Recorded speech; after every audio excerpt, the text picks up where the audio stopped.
അസ്സലാമു അലൈക്കും വറഹ്മത്തുള്ളാഹി വബറകാതുഹു. സോ പുതിയ ചോദ്യം ഇവിടെ കൊടുത്തിരിക്കുന്ന വേർഡ് ഈ തൂനിയാണ്. ഓക്കെ, ചോദ്യം തന്നെ ഈ വാക്ക് തുടങ്ങുമ്പോൾ ഹംസത്തുൽ വസ്ലിന് നമ്മൾ കെസ്റ കൊടുത്ത് തുടങ്ങുന്നു, പക്ഷേ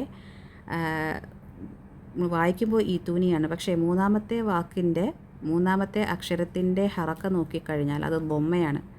അപ്പോൾ ബൊമ്മ കൊണ്ടാണ് തുടങ്ങുന്നത് എന്നാണ് സ്റ്റേറ്റ്മെൻറ്റ് തെറ്റാണ്. ഞാൻ വായിച്ചതുപോലെ ഈ വാക്ക് തുടങ്ങേണ്ടത് ഈ തൂനി എന്നാണ്. എന്തുകൊണ്ടാണ്? കാരണം ഇതിൽ മൂന്നാമത്തെ അക്ഷരത്തിൽ വരുന്ന ബൊമ്മ ഒരു യഥാർത്ഥ ഹറക്ക അല്ല, അത് ആരുബയാണ്, അതായത് ടെമ്പററിയാണ്.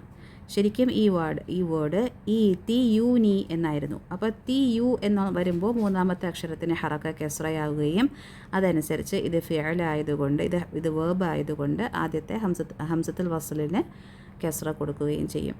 ഈ ഗണത്തിൽപ്പെട്ട 4 വാക്കുകൾ കൂടിയുണ്ട്. ഇഖ്ബു, ഇബ്നു, ഇംഷു, ഇംബുവിനൊരു പ്രത്യേകത കൂടിയുണ്ട്. നമ്മൾ ഇംബു എന്ന വാക്ക് മുസ്ഹഫിലെ വാവുമായിട്ട് ചേർന്ന് വംബു എന്നാണ് വരിക.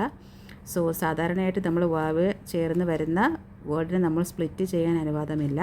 സോ അതുകൂടി ഇതിനൊപ്പം ഓർത്ത് വയ്ക്കുക. ഓക്കെ, സോ ഇത് ഉപകാരപ്രദമാകുമെന്ന് വിശ്വസിക്കുന്നു. ജസാക്കുമുല്ലാഹു ഖൈറൻ. അസ്സലാമു അലൈക്കും വറഹ്മത്തുള്ളാഹി വബറകാതുഹു.